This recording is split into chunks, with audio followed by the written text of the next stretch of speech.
Spida Hunter from ehpfitness.com. He knows a bit about fitness. Yes, indeed he does. He actually joins us from the Gold Coast today, where it's his final day. We spoke to you on the Gold Coast last week. Spida, good morning. Good morning, Wammo. And now it's your big old holiday, kind of working holiday, is coming to an end. Yeah, mate. It's the last day today. Fly out tonight, so we'll be back in the spring season in a few hours. Where you've been kind of in perpetual spring sort of summer on the Gold Coast, really, haven't you? Yes, I've been saying that it's more like summer's days rather than winter and spring over here, so been very blessed, mate. Very, very blessed indeed. Well, actually, so that's really kind of our topic today, is sort of how to sort of shake off the shackles of winter and start getting into spring with a bit of a body clean-up. Yeah, mate. I mean, we've been doing bit of winter hibernation, really. It's quite a natural thing to stay in our little caves because she's colder, indeed, especially in Christchurch. Yeah. So now, I mean, I've seen the transition here in Australia with the warmer days. It's just activity levels of just, people out walking and running have gone through the roof. So I'm sure at some stage when she warms up back home that it will be that exactly as well. People are starting to think, how can I shed my excess skin? And isn't it always this? It's kind of this time and straight after Christmas when people have their New Year's resolutions, that people say, oh, this year it's going to be the year. This year's the one. Yeah, exactly. This time round. Yeah. Yeah, it is a bit of a funny one because we tend to do exactly what you said. After New Year's, we have our New Year's resolutions, and then come some spring days and some warmer weather, we tend to want to shed the excess too.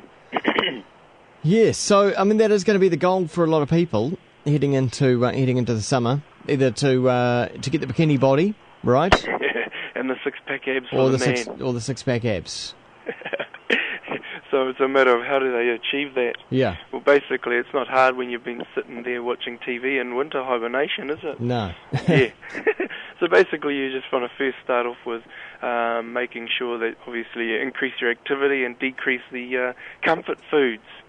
Right. Now, yes. So it's the diet.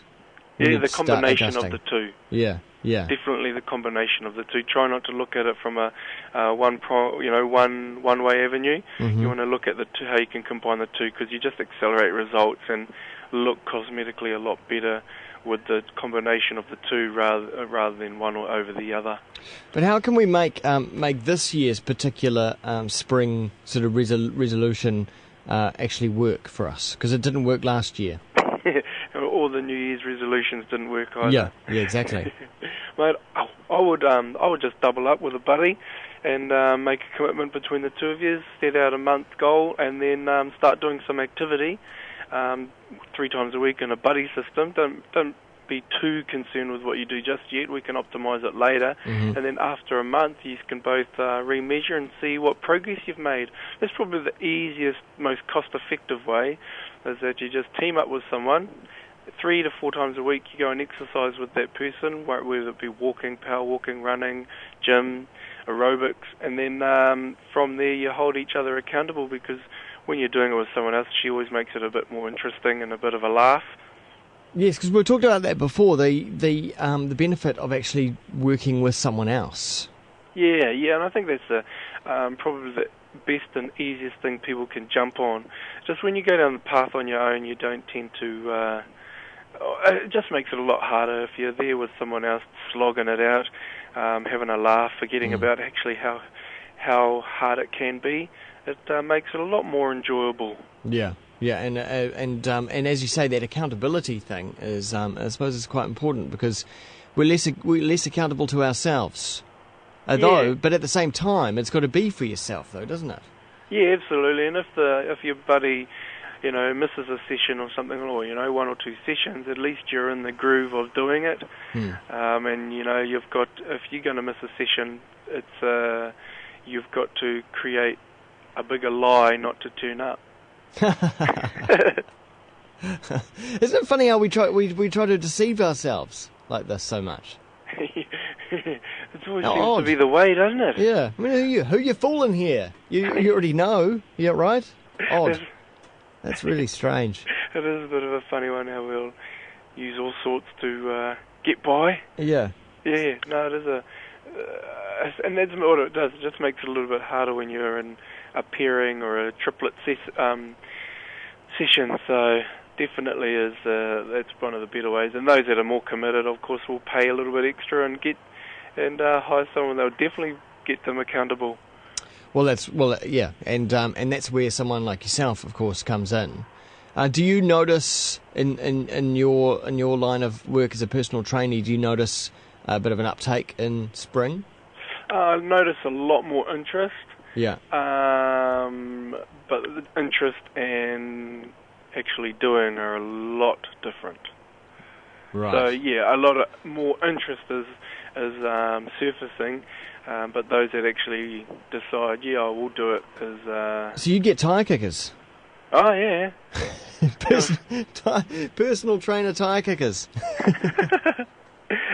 Yeah, so that's why I put everyone through a bit of an interview process just to filtrate those that are keen and those that are not. You're like, no, mate, I'll select you. You don't select me. Yeah, pretty much. That's how it works. Yeah. Don't call me, I'll call you. Yeah, so that is one of the reasons why I do have the interview process in place. Yeah. Because at the end of the day, when spring comes, or with any goal, if you want something, there's a certain desire to get it, and sometimes we just talk about it, and other times we actually do it. Excellent. And I suppose, you don't want people to waste your time, right? Oh, does my head in that one? Yeah. No, I just don't have the spirit to be sitting around worrying about how well it can be. So what can we take from this? If you're wanting to get into some kind of health regime for spring, don't waste anyone else's time. Don't waste your own time. Just do it, right? Is that Pretty much. You just want to think of, I always use Monday, Wednesday, Friday. Don't worry about too much about what's the best thing to do. Just get out there, start exercising, whether it be walking, swimming, whatever, with a buddy at a certain time, say 6 in the morning because you got more daylight, and then for an hour, and do that 3 times a week, and then at the end of 2 weeks you should start to notice a difference, and if you don't, then you need to address your nutrition more, and at the end of 4 weeks you should notice some form of change. Brilliant. As easy as that, mate. Easy as that. All right. People want to know more, they can head along to ehpfitness.com and have a great trip back to New Zealand, Spider Hunter.